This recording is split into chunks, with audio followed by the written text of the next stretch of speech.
किंचन ब्रह्मचर्य धर्म दश सार है। चहु गति दुख ते काढ़ी मुक्ति करतार है।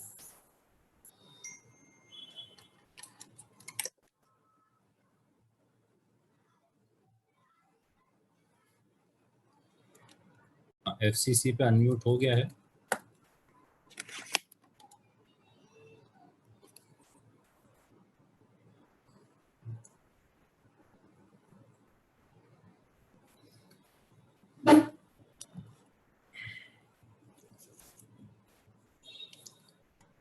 आज उत्तम ब्रह्मचर्य का दिवस, जिस पर हम सभी ने बड़े भावों के साथ भक्ति की और प्रतिक्रमण किया है।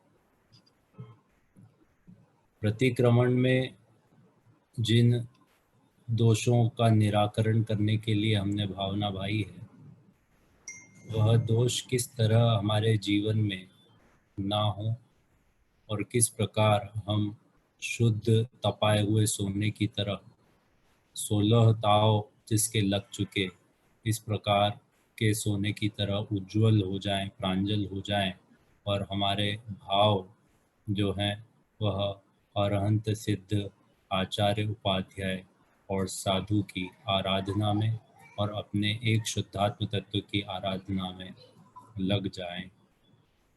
इस प्रकार हमारे जीवन में कब होगा, कैसे होगा, इसकी भावना न करते हुए और वह कर गुजरने के लिए अब प्रयास में कदम आगे बढ़ाने की आवश्यकता है, वो कर गुजरने की आवश्यकता है। कैसे जीवन में 10 दिन देखते देखते निकल जाते हैं, इसी प्रकार पूरा जीवन भी इसी प्रकार देखते देखते निकल जाता है। आज ऐसा सबके बीच में ऐसा लग रहा है कि कितने सुंदर ये दिन थे जो चले गए, बीत गए। अब क्या होगा, कल से क्या होगा, कि कल से वही सब रूटीन लाइफ जो चल रही थी वैसी ही चालू हो जाएगी। तो किसी को तो उसका इंतज़ार होता है, लेकिन यहाँ पर आत्मार्थी मुमुक्षु जो श्रवण कर रहे हैं, उनको निश्चित ही ऐसा लगता होगा कि काश ये सब कुछ ऐसा ही चलता रहे, काश ये शांति का जो वातावरण है ये चिर स्थायी हो जाए। और हो भी क्यों ना, हमारे यहाँ तो अंदर में जब अंतर्दीप जलते हैं, जब शुद्धात्मा की ओर हमारा लक्ष्य होता है तो किसी की आवश्यकता नहीं होती, और जब कभी भी आवश्यकता होती है तो ये वाली बात तो ज़रूर है कि हमारे यहाँ ये KKBPS चैनल पर फ्री कॉन्फ्रेंस कॉल पर निरंतर 365 दिन इसी प्रकार के कार्यक्रम चला करते हैं। सुबह शाम आदरणीय सर के जो प्रवचन होते हैं, उसके श्रोता इंटरनेशनल स्वानुभव मंडल के द्वारा इसी तरह से इसी YouTube चैनल पर और इधर फ्री कॉन्फ्रेंस कॉल पर निरंतर सुनते हैं सब। और जो अभी नहीं जुड़े हैं वे भी उससे जुड़ें, तो हमारा जीवन इसी प्रकार पूरा जीवन 10 लक्षणमयी हो जाए और अनेकानेक महान ग्रंथाधिराज जो विराजमान करते हैं हम, वो हमारे हृदय में विराजमान हो जाए, हृदय कमल में विराजमान हो जाए और हमारे मानस पटल पर अंकित हो जाएं इस सिद्धांत जैन धर्म के। इस प्रकार की व्यवस्था करना हमारे हाथ में है, हम कर सकते हैं और निश्चित रूप से हम इसमें आगे प्रवृत्त रहेंगे। ये जीवन का 10 दिन का अंत है, पर जीवन तो पूरा बाकी है अभी, जिसमें आराधना करते रहना है। जो कि शुद्धता की बात हुई और उत्तम ब्रह्मचर्य का दिन है, जहाँ पे पूर्ण शुद्ध दशा मेरी कैसे प्रकट हो, कब प्रकट हो, और ये पूरी शुद्धता जिस प्रकार से कषाय एक एक करके आती है और अंत में जाकर के और पूरी तरह से कषाय नष्ट हो जाती है, और उसी प्रकार से यहाँ पे दिवस बढ़ते बढ़ते बढ़ते जब 10वां दिन आता है, तब ब्रह्मचर्य के रूप में वो निखर करके आता है। और ब्रह्मचर्य अर्थात ब्रह्म में लीन हो जाना, ब्रह्म में आचरण करना। मेरे जीवन में ब्रह्म अर्थात मेरे आत्म द्रव्य, मेरा अंतस्तत्व जो है उसकी महिमा और उसके जो गुण हैं वह मेरे गुण हो जाएं। अर्थात अभी मेरे नहीं है क्या, कि अभी भी मेरे ही हैं, लेकिन मैं उसका भरचक उपयोग कर सकूं और ऐसे निर्मल पर्याय उन गुणों की मेरे अंदर से प्रकट हो, इस प्रकार की व्यवस्था हमको करना है।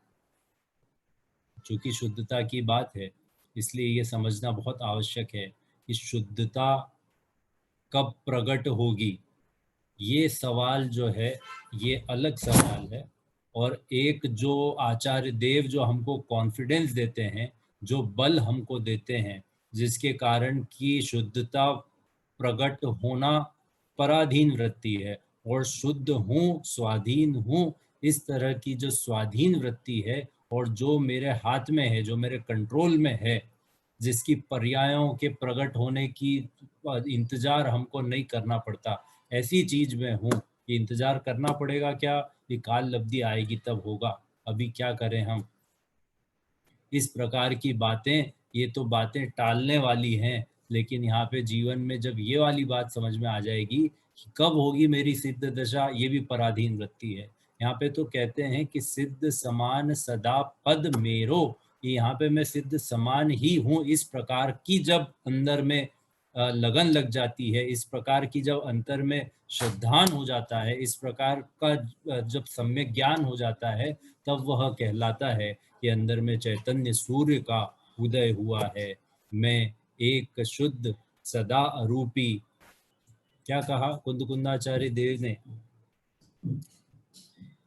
38 नंबर की गाथा, मैं एक शुद्ध सदा अरूपी ज्ञान द्रग हूँ यथार्थ से, कुछ अन्य वो मेरा तनिक परमाणु मात्र नहीं अरे।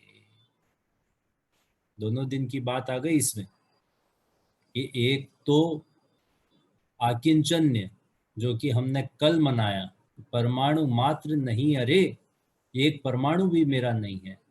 और दूसरी तरफ कहते हैं कि मैं एक शुद्ध सदा अरूपी, कि ये ब्रह्म में आचरण करने वाली ब्रह्मचर्य के दिवस की बात है कि मैं शुद्ध हूँ।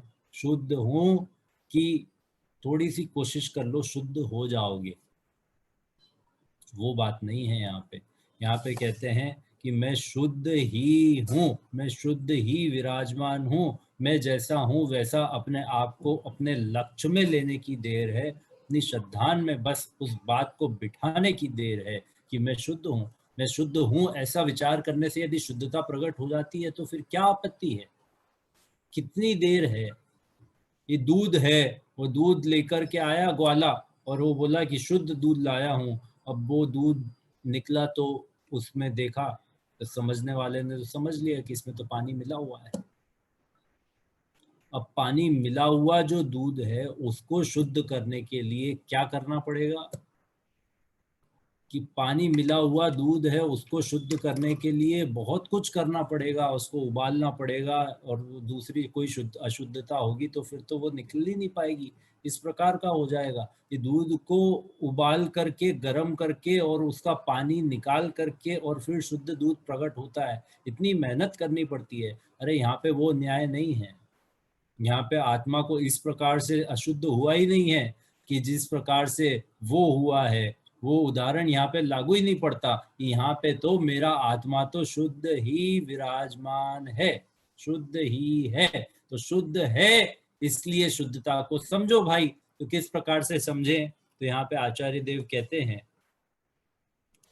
कि दर्शन ज्ञान चारित्र रूप परिणित आत्मा यह जानता है कि निश्चय से मैं एक हूँ, शुद्ध हूँ, ज्ञान दर्शन मैं हूँ, सदा अरूपी हूँ, किंचित मात्र भी अन्य परद्रव्य परमाणु मात्र भी मेरा नहीं है, यह निश्चय है। निश्चय है, यह निश्चय है। क्या कहा कि निश्चय नय से बात की ना, निश्चय नय से बात की, तो निश्चय नय का निश्चय करने से वो निश्चित हो जाता है। क्या बोला कि निश्चय कर लिया ना कि मैं शुद्ध हूं, इस दृष्टि से देखो। ये निश्चय है, निश्चय है मतलब निश्चित कि मैं निश्चय कर लूंगा तो वो काम होना निश्चित है।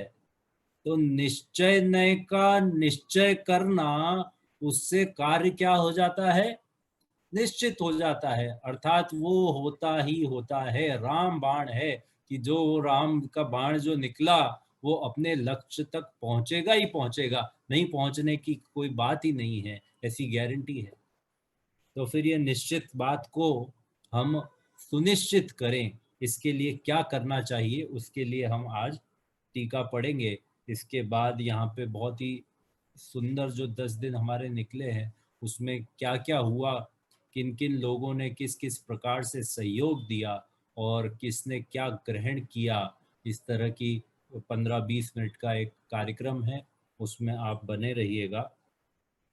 यहाँ पे आज चलते हैं। और साथ ही साथ हमारे प्रकाश दादा जो उज्जैन से डेली यहाँ पर जूम पर उपस्थित होते हैं, जो कि बड़े विद्वान हैं, हर बार 10 लक्षण में जाते ही हैं प्रवचनार्थ अलग अलग जगह पर। पिछली बार अहमदाबाद गए थे, मणिनगर, और रेगुलर उनका प्रवचन भी चलता है चिमनगंज मंडी जिनालय में। तो उनका भी वक्तव्य हम 15 मिनट का, उनकी वाणी भी हम सुनेंगे ये प्रवचन के बाद। आते हैं हम टीका पर।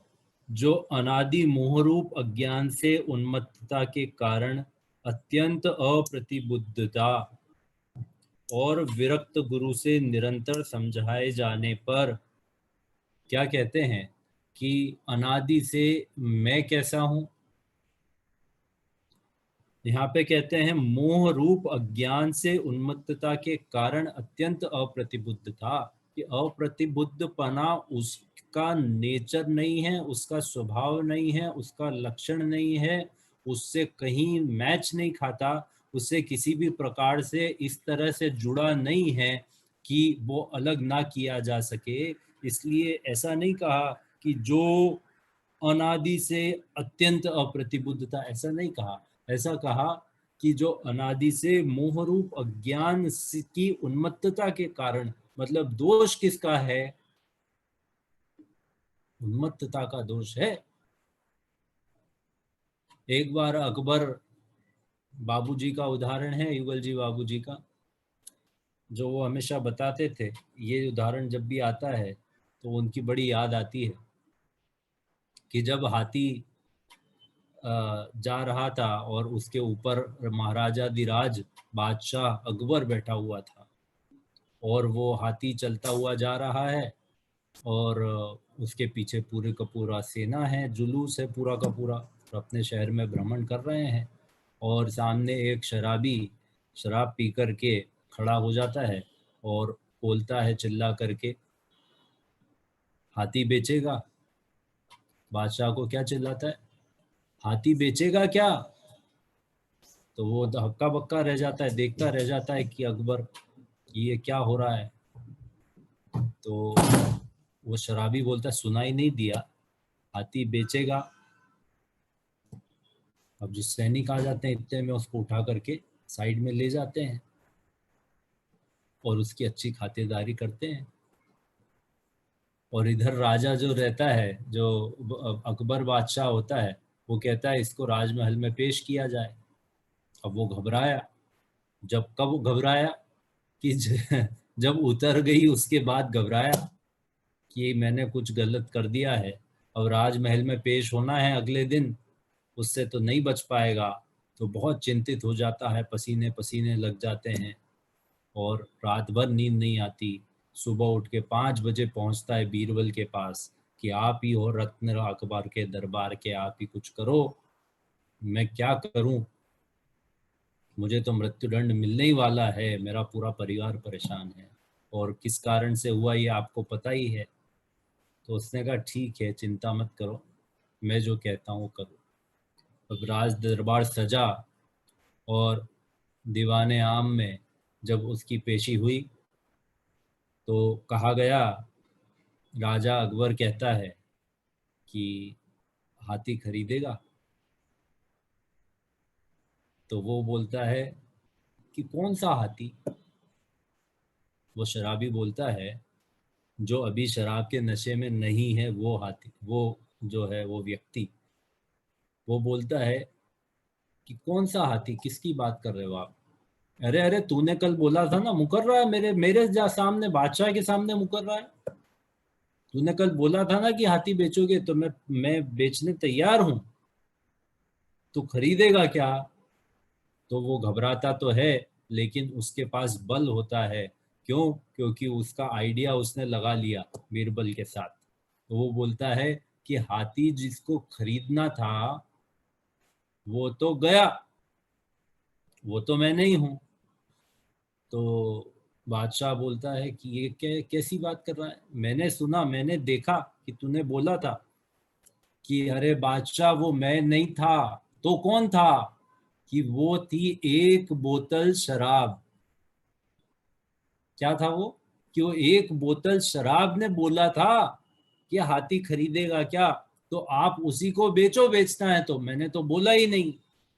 अब वो सारे जो मंत्री हैं और सारा जो दरबार है वो सब हंसने लगे, और राजा को भी, बादशाह अकबर को भी समझ में आ गया कि ये कहीं ना कहीं ये बीरबल की ही करतूत है, क्योंकि ये दिमाग तो उसी का है। और उसको रिहा कर दिया कि ये जो उन्मत्तता है, ये वहां पे, यहाँ पे जो कुंदकुंदाचार्य, अमृतचंद्राचार्य जिस उन्मत्तता की बात कर रहे हैं वो ये है, क्योंकि इसमें घटाना तो शुद्ध है ना। तो उसको ऐसा कैसे बोलेंगे कि ये तो अति अप्रतिबुद्ध था? तो अप्रतिबुद्ध जो था वो कभी हो सकता है क्या कि वो शुद्ध हो जाए?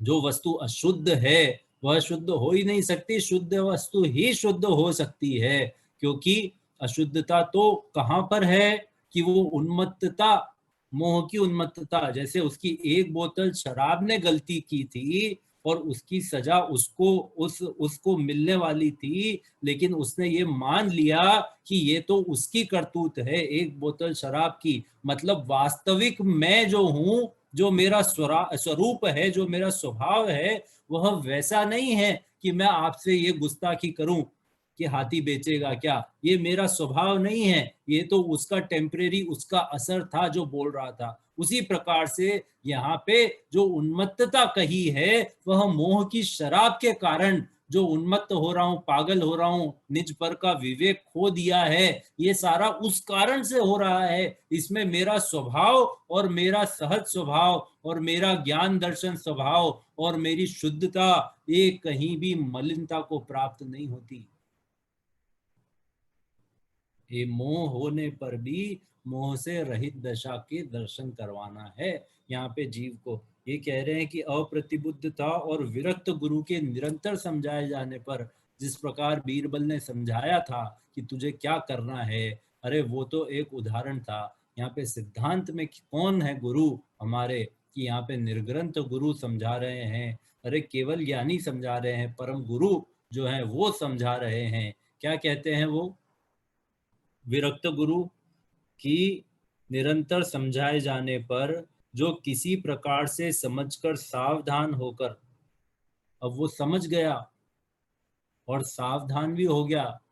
निरंतरता कैसी है? निरंतरता कि विरक्त गुरु किस प्रकार निरंतर समझा रहे हैं कि समझाने पर जब वो उसका मनन प्रतिक्षण होने लगता है, जब नींद में उठ कर के भी यही ख्याल आता है, यही विचार आता है, स्वप्न में भी यही दिखता है कि मैं गायक हूँ, मैं गायक हूँ, मैं गायक हूँ, तो वो गायक हुए बिना फिर अंतर मुहूर्त का जब ध्यान उसके चढ़ता है, तब अपना सम्यक दर्शन वो झट से प्राप्त कर लेता है। क्या विचार होता है उसका, कैसा श्रद्धान होता है उसका, क्या जादू हो जाता है अंदर, क्या विचार करता है वो, कि जैसे कोई पुरुष मुट्ठी में रखा हुआ सोना भूल गया था।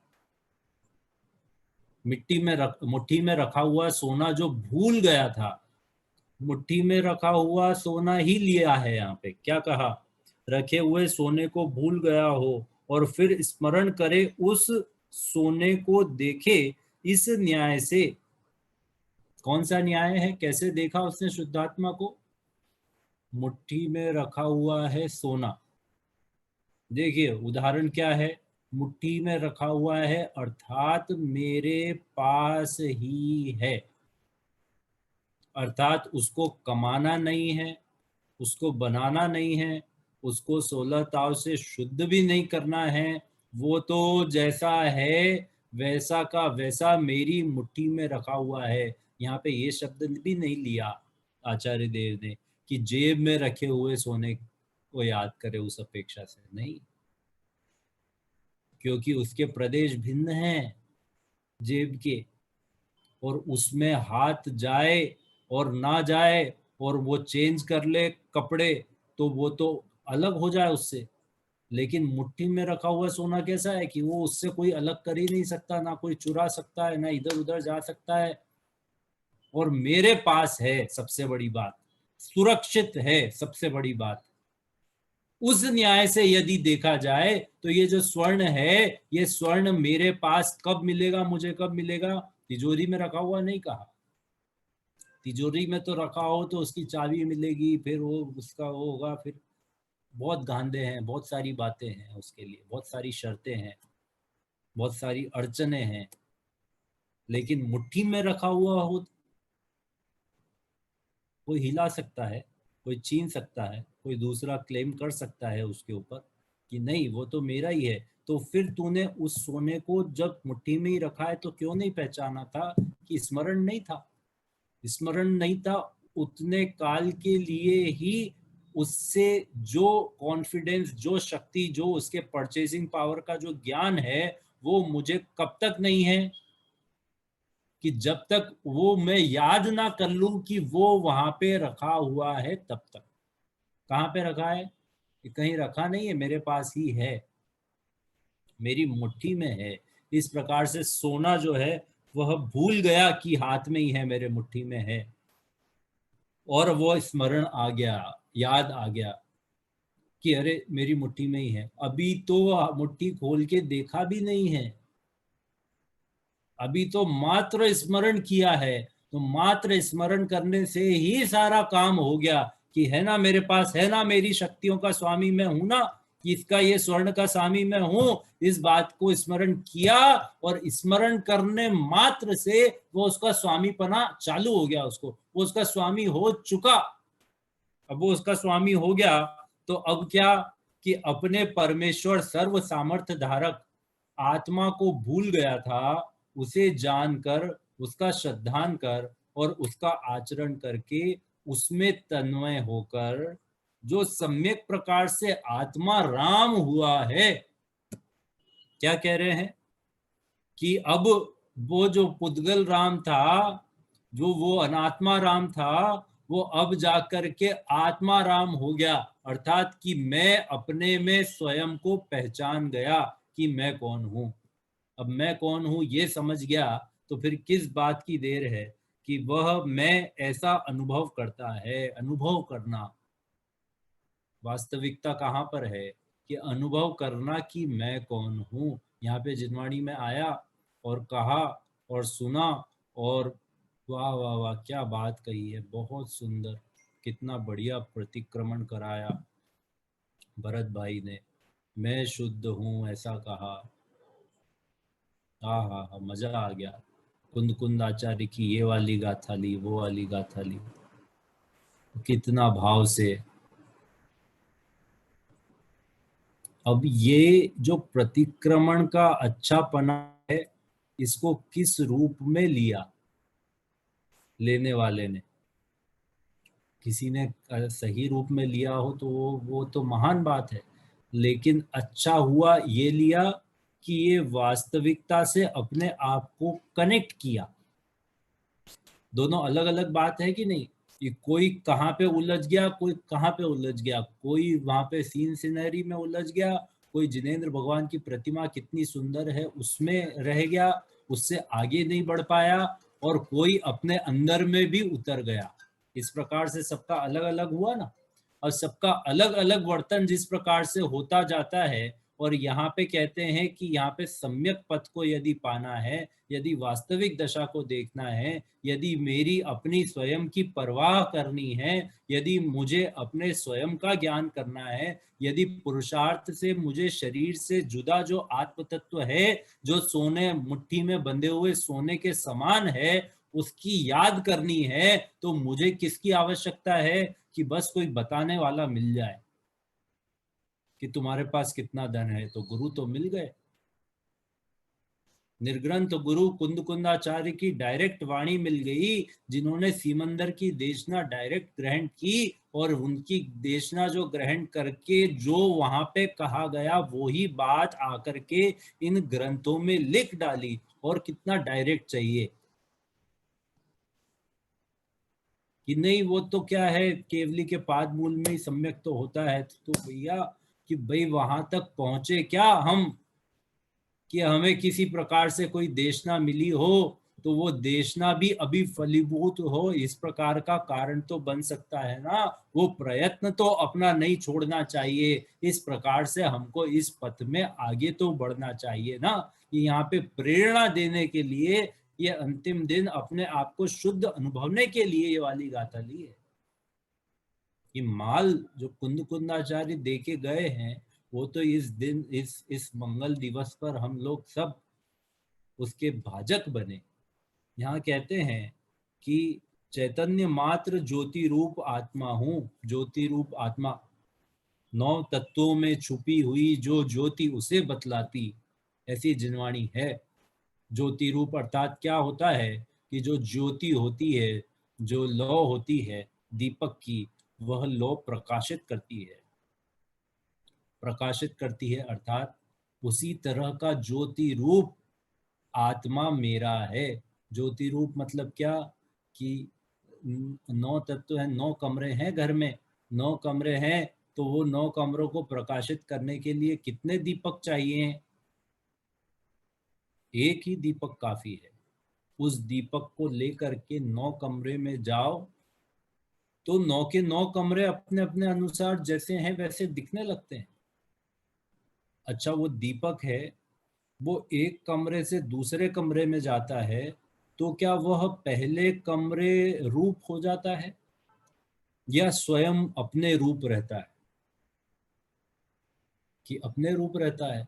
और वहां पे एक कमरे में मलमूत्र आदि बहुत गंदे पदार्थ हों और एक कमरे में बहुत सी सुगंधित और बढ़िया पदार्थ हों, तो वो दीपक को कितना प्रकाश करने में मजा आएगा? कौन से कमरे में वो पहले जाएगा? कि वो तो आनंद, और उसको तो कोई फर्क ही नहीं पड़ता, उसका तो काम है प्रकाशित करना, तो वो तो उसको भी उसी तरह से उतना ही प्रकाशित करेगा जैसे उस कमरे को करेगा। उसी तरह से यहाँ पे अंतरंग वैभव जो है, अंतरंग ज्योति रूप आत्मा जो है, वो लौ चल रही है अंदर, वो इस प्रकार से प्रकाशित करती है कि जो तत्व जैसा है वह वैसा दिखाता है आत्मा। यहाँ पे पुद्गल को दिखा रहा है, मनुष्य लोक को दिखा रहा है, यहाँ पे परिवार, स्त्री, धन, कुटुंब, मकान आदि को दिखा रहा है, तो वो उस रूप नहीं हो जाता। ये है ज्योति का काम, ये है ज्योति स्वरूप बना, कि वो ज्योति ज्योति में रह करके प्रकाशित करती है, न कि जहां जिसको प्रकाशित कर रही है उस रूप नहीं हो जाती है। इस तरह से ज्योति अपने अंदर में जो जल रही है, यह ज्योति जब ये समझ जाएगी कि मैं ज्योति रूप हूं, तो यह केवल ज्ञान ज्योति बन जाएगी। इस प्रकार की व्यवस्था, यह हमारे ज्ञान जो है, यह अनंत ज्ञान की पर्याय इसमें से निकलने लगेगी। अरे वो तो छोड़िए, यहाँ पे तो ये श्रद्धान करा रहे हैं, तू केवल ज्ञान स्वरूप ही विराजमान। कब होगा केवल ज्ञान? कि कब होगा केवल ज्ञान? तो जब विचार करना पड़ेगा कि जब अंदर में केवल ज्ञान की महिमा होगी और केवल ज्ञान स्वभाव की महिमा नहीं होगी, तब केवल ज्ञान का नाम जपेगा। अरे यहाँ तो केवल ज्ञान स्वभाव जो आत्मा है, जिसमें से ऐसी केवल ज्ञान की पर्याय अनंत काल तक निकलती है, और केवल ज्ञान ही की क्यों, अनंत दर्शन, अनंत सुख, अनंत ज्ञान, अनंत वीर, ऐसे अनंत गुणों की निर्मल पर्याय कंटिन्यू निकलती है। ऐसा द्रव्य, ऐसा दह, ऐसा ज्ञान समुद्र में हूं, जिसमें से ऐसी तरंगे निकलती है। वो एक तरंग की भी क्या कीमत है उसको, जिसको अपने स्वभाव की महिमा आ गई उसको, उसको तो अपने स्वभाव की महिमा है। तो यहाँ पे वो ही महिमा करवा रहे हैं कि यहाँ पे क्रम रूप और अक्रम रूप प्रवर्तमान व्यवहारिक भावों से भेद रूप नहीं होता। कि मैं, ये जो ज्योति स्वरूप है ना, ज्योति स्वरूप, ये ज्योति स्वरूप होने के कारण भेद रूप नहीं होता। कि एक कमरे से दूसरे कमरे में जब दीपक लेके गए, तो वो खंडित हो गया क्या? उसका दीपकपना, उसका प्रकाश थोड़ा सा पिछले कमरे में ही रह गया, और आगे जब वो जाता गया तब उसका प्रकाश कम होता गया, क्योंकि वो पीछे छोड़, ऐसा नहीं होता है। उसी प्रकार से यहाँ पे जो मैं हूँ, वो मेरा स्वरूप, मेरा स्वभाव कहीं पे भी ये जो 84 लाख योनियों में जो मैंने अनंत काल तक परिभ्रमण किया है, इस कारण से मेरा एक भी प्रदेश खंडित नहीं हुआ। मैं उतना का उतना अभेद द्रव्य, अभेद रूप ही विराजमान हूँ। लेकिन यहाँ तो भेदों की बहुत सारी चर्चा आती है, यदि भेद नहीं होंगे तो कर्णानि योग नहीं होगा। इतनी सारी भेदों की चर्चा आती है कि वो जो क्रम रूप और अक्रम रूप है, क्रम रूप अर्थात कि गुणस्थान आदि ये सारे क्रम रूप, और यहाँ पे अक्रम रूप अर्थात अनंत गुणों की अनंत पर्याय जो अक्रम होती है, वो कोई भी जो है वह मुझे भेद रूप नहीं कर सकती। मैं तो अभेद रूप ही विराजमान हूँ। ये सब होते हुए भी मैं एक ज्ञान ज्योति रूप आत्मा विराजमान हूँ, जिसमें कि सब कुछ प्रकाशित हो रहा है, सब अपने अनुसार हो रहा है, सब अपनी योग्यता के अनुसार हो रहा है, सब पर्याय अपने अनुसार निकल रही है, और मैं ऐसा का ऐसा ज्ञायक देवता बैठा हुआ हूँ। तो अपना साक्षात्कार और अपने आप को देखने की कला जब आएगी, तो क्या दिखेगा कि मैं जो बैठा हुआ हूँ, विराजमान हूँ, ये मैं ही हूँ। मैं ही हूँ अर्थात कि मैं ही हूँ यहाँ पे। ये जो शरीर और परद्रव्य दिख रहे हैं, ये तो है ही नहीं, ये तो मेरे स्वभाव के बाहर है। ये तो जितना दूर वो जो एफिल टावर बना हुआ है, उतना ही दूर मेरे शरीर के प्रदेश हैं, क्योंकि वो भी पर के खाते में जाता है, और मैं भी, मेरे शरीर के प्रदेश भी उतने ही पर हैं जितना कि वो है। जैसे वहां पे उसके खंडित होने की मुझे परवाह नहीं है, कोई फर्क नहीं पड़ता, उसी प्रकार से यहाँ पे ये जो परद्रव्य हैं, इनके आने और जाने रूप को किसी प्रकार की कोई वेदना मेरे अंदर में नहीं आती। मैं तो ज्ञान ज्योति रूप विराजमान हूँ। इस प्रकार का दृढ़ श्रद्धान करना। मैं एक हूँ, नर नारक आदि जीव के विशेष अजीव पुण्य पाप आश्रव संवर निजरा बंध और मोक्ष स्वरूप जो व्यवहारिक नव तत्व हैं, उनसे टंकोत्कीर्ण एक ज्ञायक स्वभाव रूप भाव के द्वारा अत्यंत भिन्न हूँ, इसलिए शुद्ध हूँ। क्या कहते हैं? मैं शुद्ध हूँ कि मुझे शुद्ध होना है? यहाँ तो कह रहे हैं कि शुद्ध हूँ। कैसे शुद्ध हूँ? गुरुदेव श्री कहते हैं ना, तू परमात्मा है ये नक्की कर, मैं ही परमात्मा हूं ये निर्णय कर। ऐसा नहीं कहते कि अरे जल्दी से ये मोह राग द्वेष को क्षय करके परमात्मा बन जाओ, ऐसा नहीं कहते। ये जो ज्ञान की जो तरंगे उठ रही है, इसमें किस प्रकार से आत्माराम दिख रहा है, वो शुद्धता, कि वो शुद्धता कैसी है कि तुम अपने आप को शुद्ध अनुभव नहीं करते, तुम अपने आप को केवल ज्ञान स्वरूप अनुभव नहीं करते। क्यों नहीं करते हो भाई? यहाँ पुद्गल में जड़ की क्रियाओं में तो इतने पारंगत हैं हम, कि एक कपड़े का एक चिंदी का सैंपल, कि देखो भाई थान में ऐसा माल आएगा, तो क्या करता है कपड़े का व्यापारी, ये ऐसा माल आएगा, एक चिंदी को देख करके उसका प्रोडक्शन जो है हजार मीटर का है, पर आवर का उसका प्रोडक्शन। तो उसका जो मिल है, उसमें जाए बिना, उसका प्रोडक्शन देखे बिना, इतने से सैंपल से जान लेता है कि हाँ ये तो मेरे काम की चीज है, और ये हजारों नहीं लाखों मीटर का ऑर्डर मैं लिख के दे देता हूँ। किसके आधार पे? कि एक चिंदी के आधार पे लाख मीटर का, कि लाख मीटर भी ऐसा ही आएगा जैसी ये चिंदी है, इसकी गारंटी है कि नहीं? ये गारंटी कुछ नहीं, ये तो विश्वास है, उस पर विश्वास है, उस पर श्रद्धान है, लौकिक कार्यों में पारंगत है, लौकिक कार्यों में किंतु परंतु नहीं करता है। और यहाँ पे जब मोक्ष मार्ग की बात आती है, यहाँ पर जब कहते हैं कि तू केवल ज्ञान स्वरूप है, तो बोलता है कि तो पड़ोस के कमरे में क्या हो रहा है मुझे पता नहीं है, या घर वालों का क्या हो रहा है मुझे पता नहीं है, या कल क्या खाया था वो याद नहीं रहता है, आप केवल ज्ञान की बात करते हो। अरे ये जो ज्ञान का सैंपल निकल रहा है, इसकी पूर्णता भी कभी हो सकती है, ये पूर्ण हो सकता है, इसकी संपूर्णता भी है, इस बात का निर्णय नहीं कर पाता, इतना जिनेश्वर देव की बात का विश्वास नहीं है कि किस बात पे अपने स्वयं की गरिमा बता रहे हैं, उस गरिमा का विश्वास नहीं है, और वहां पे लूट पट्टी करवाने में और अपना जीवन निकाल लेता है। और अच्छे बुरे का परीक्षण करना इसको भली भांति याद है, लेकिन पुद्गल का खुद का पता ही नहीं है, कुछ खुद का ज्ञान नहीं है। खुद के अंदर की जो भावनाएं हैं वह यहाँ पर आकर के रुक जाती है कि हम तो जो है मलिन हैं, हम तो कर्म रज से युक्त हैं, हम तो अशुद्ध हैं। अरे यहाँ पे कह रहे हैं केवल ज्ञान स्वरूप विराजमान है, ये ज्ञान को पकड़ लो तो इसकी पूर्णता का लक्ष्य, इसकी पूर्णता को की हद को समझ जाओ और वो ही अपने आप को मानो। इतना तो निर्णय अपने आप से अपने स्वयं का करो। यहाँ पे ऐसी प्रेरणा देते हैं मुनिराज, कहते हैं टंकोत्कीर्ण एक ज्ञायक स्वभाव भाव द्वारा अत्यंत भिन्न हूं, इसलिए शुद्ध हूं कि कोई मलिनता मेरे अंदर में आई नहीं, इसलिए मैं शुद्ध हूं। चिन्मात्र होने से सामान्य विशेष उपयोगात्मकता का उल्लंघन नहीं करता, इसलिए दर्शन ज्ञान में हूं। ये चिन्मात्र स्वभाव अर्थात ज्ञान स्वरूपी, ज्ञान स्वभावी, ज्ञान शरीरी ही हूं। तो ज्ञान शरीरी ही हूं, इससे क्या हुआ, इससे क्या अपने को संदेश मिलता है कि इसके कारण सामान्य विशेष उपयोगात्मकता का उल्लंघन नहीं करता। ये सामान्य सामान्य रूप नहीं हो जाता और विशेष विशेष रूप नहीं हो जाता, अर्थात अभेद का अभेद ज्ञायक रूप ही रहता है। इसलिए मैं दर्शन ज्ञान मैं हूं कि जो होगा ज्ञान की पर्याय जो देखेगी वह दिखेगा, लेकिन ज्ञान जो द्रव्य है, वो जो समुद्र है, वो समुद्र वैसा का वैसा ही है।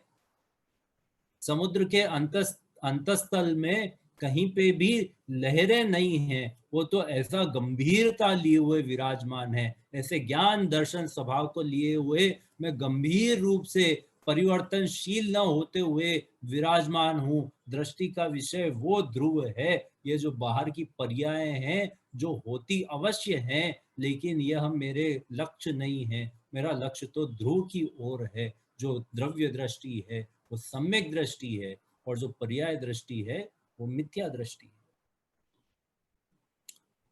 स्पर्श रस गंध वर्ण जिसका निमित्त है, ऐसे संवेदन रूप परिणमित होने पर भी स्पर्श आदि रूप स्वयं परिणमित नहीं हुआ, इसलिए परमार्थ से मैं सदा ही अरूपी हूँ।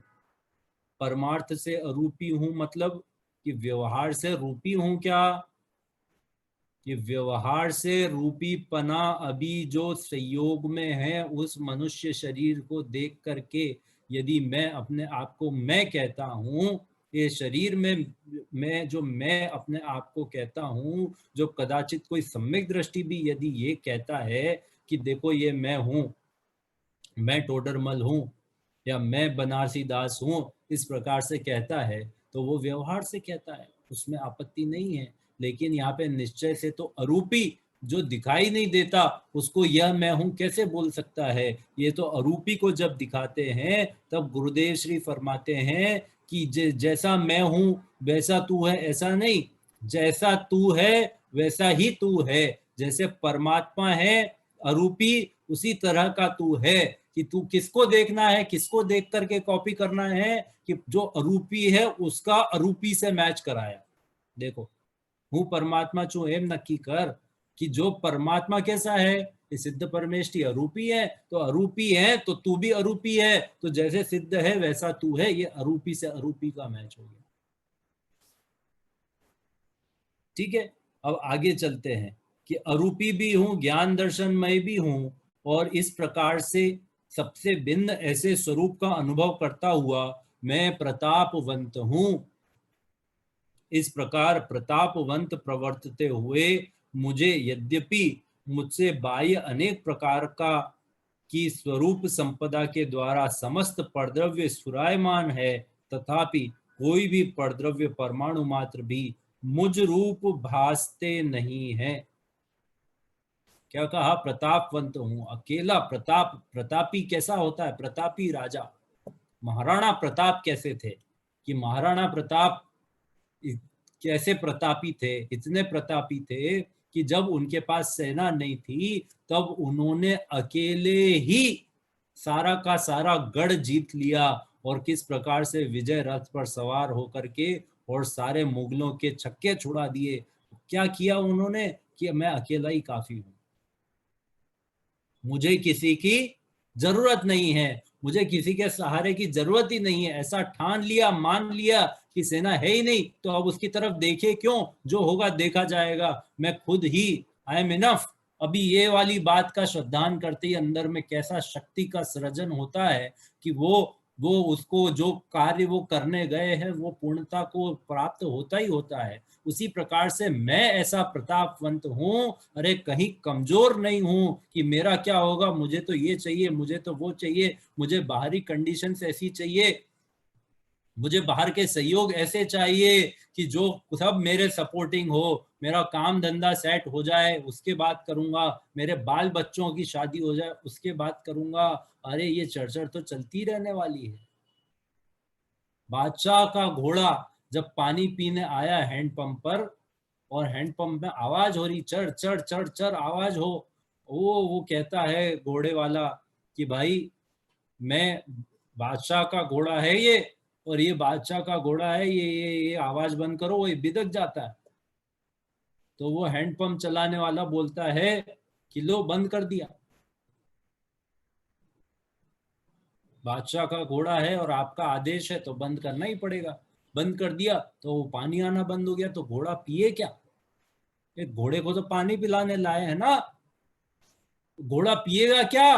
अरे फिर वापस से चालू किया हैंडपंप, चालू करो चालू करो, और वो चरचर हुए, फिर वो भाग गया, घोड़ा बिदक गया कि अरे क्या करते हो।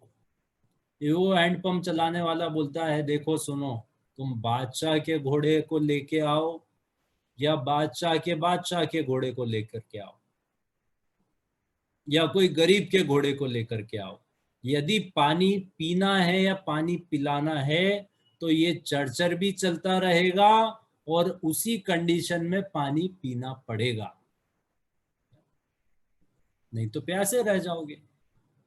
उसी प्रकार से यहाँ पे हम कहते हैं कि मुझे ऐसा चाहिए, मैं बाहर में ऐसा चाहिए, मेरे गृहस्थी में ये प्रॉब्लम है, ये है, मेरा बैंक का लोन है, वहां पे केस किया हुआ है, दलीलें चलती है, मुझे जाना पड़ता है, बहुत टेंशन है दिमाग में, एक बार निवृत्ति ले लूंगा उसके बाद मैं जो है ये भेद विज्ञान की कला सीखूंगा यहाँ पर एफसीसी पर, यूट्यूब पर और जूम पर आकर के जो सर पढ़ाते हैं, वो दिन रात सुबह शाम जिस बात को बताते हैं वो मैं जरूर सीखने आऊंगा, जरूर पढ़ने आऊंगा कि भाई ये घर गृहस्थी के काम तो कभी भी निपटने वाले नहीं हैं, ये जो चेचे हैं ये चलने ही वाली है, ये जो घर में कलह है, परिग्रह है, लोभ है, लालच है, और लाओ और खाओ और बनाओ का जो क्रम है, जो शादी ब्याहों की ये जो लाइनें लगी हुई हैं, और इस प्रकार के जो सारे के सारे सहयोग है आने और जाने रूप, ये सारी टेंशन, ये सारी चीजें तो चलती ही रहने वाली है, ये चलेंगी भी। और उसी काल में हमारा जो पंचम काल है इसमें हमको ये सहन करना ही पड़ेगा, और इस कंडीशन में भी हमें स्वयं के लिए वक्त निकाल करके किसी भी तरह से भेद विज्ञान कृतमपि मृत्वा, कथम अभी मृत्वा, मर कर के भी पच कर के भी ये काम करना ही पड़ेगा, इंतजार नहीं करना है। अपनी बाहरी कंडीशंस को सजने संवरने का इंतजार नहीं करना है। यहाँ पे कोई रेड कारपेट बिछा करके नहीं आया, यहाँ पे सब सहयोग वियोग चलते रहते हैं। पुण्य उदय जिनके तिनके भी नहीं सदा सुख साता, ये सुख साता तो कभी होगी नहीं, और सुख साता होगी तो उसमें मस्त हो जाएगा, इसलिए ये वाली कंडीशन अप्लाई नहीं होती। आगे कहते हैं कि मुझ रूप भासते नहीं है और मुझे भावक रूप तथा गेय रूप में से मेरे साथ एक होकर पुनः मोह उत्पन्न करे, क्योंकि निजरस से ही मोह का मूल उखाड़कर पुनः अंकुरित न हो, इस प्रकार से नाश करके महान ज्ञान प्रकाश मुझे प्रकट हुआ है। मोह ऐसा गया कि वापस लौट करके नहीं आया, वापस पैदा ही ना हो, इस प्रकार की व्यवस्था हो गई। इस प्रकार की एक अंदर में इस प्रकार की व्यवस्था होने से क्या हुआ कि जो मोह जाता था और आ जाता था, जाता था और आ जाता था, वो मोह वास्तव में गया ही नहीं माना जाता है। ये आने और जाने वाला जो है मोह, वो मोह गया माना ही नहीं जाता है। जो वैराग्य जो शमशान में जाकर के होता है और वापस से वो वैराग्य जिस प्रकार से लौट के आने पर जीरो हो जाता है, वो वैराग्य वैराग्य नाम ही नहीं पाता है। वैराग्य तो वो नाम पाता है जो नग्न दिगंबर संत जो वैरागी होकर के, और जो तीर्थंकर जो हैं वो पालकी में बैठ करके वैराग्य धारण करके वापस कभी मुड़ के न देखने के लिए और चले जाते हैं वन जंगल में, मोक्ष हो जाता है उनको। वन वे है ये, वन वे। तो वन वे को फॉलो करना है कि ये जो बाल हैं, ये बाल को उस तरह फिरवा लो तो ये तो बाल वापस आ जाएंगे। लेकिन यदि बालों में धतूरे का रस लगा लिया तो बालों की टकले की उत्पादक क्षमता ही खत्म हो जाएगी। वो जो बात है, दिखेगी दोनों की गंजी खोपड़ी, लेकिन एक का तो वापस से आने का योग बनेगा, वापस से बाल पैदा हो जाएंगे, और जो दूसरा होगा उसके बाल अंदर में जो उत्पादक क्षमता है वो ही खत्म हो गई। तो बाहर देखने से एक जैसे दिखने पर भी, ये द्रव्यलिंग भावलिंग का फर्क है ये, कि ये दोनों एक जैसे दिखने पर भी कि एक के अंदर तो मोह वापस समूल नष्ट हो गया, क्षीण मोह, और एक का जो मोह है वो तो वापस वापस वापस वापस आ जाएगा। ऐसे ही थोड़ी ना इतनी साधना करके नौ नौ जो है जो मुनिव्रत धार अनंत बार ग्रीवक उपजायो, कि बार बार यह मोह लौट करके आ जाता है कि ये तो हमारे, ये जो हमारी शिथिलता है इसको एक बार के लिए समूल नष्ट करने के लिए ये प्रेरक गाथा हमने समझी है आज, और अंकुरित न हो इस प्रकार का नाश करके महान ज्ञान प्रकाश मुझे प्रकट हुआ। मानो कुंद कुंदाचार्य और अमृतचंद्र देव ये अपनी स्वयं की बात कह रहे हैं। अपने अंदर में जो बदलाव आया, जो चेंजेस आए, जिस प्रकार से उन्होंने वेदन किया और जिस प्रकार से वो अपने स्वयं को देख रहे हैं, निहार रहे हैं, जो वो फील कर रहे हैं, वो फीलिंग अपनी लिख दी इस गाथा में। इतनी सुंदर यह गाथा है जो कि कमरों कमरों में अपने को ये छाप करके और स्टिकर बना करके लिख देने जैसी गाथा है।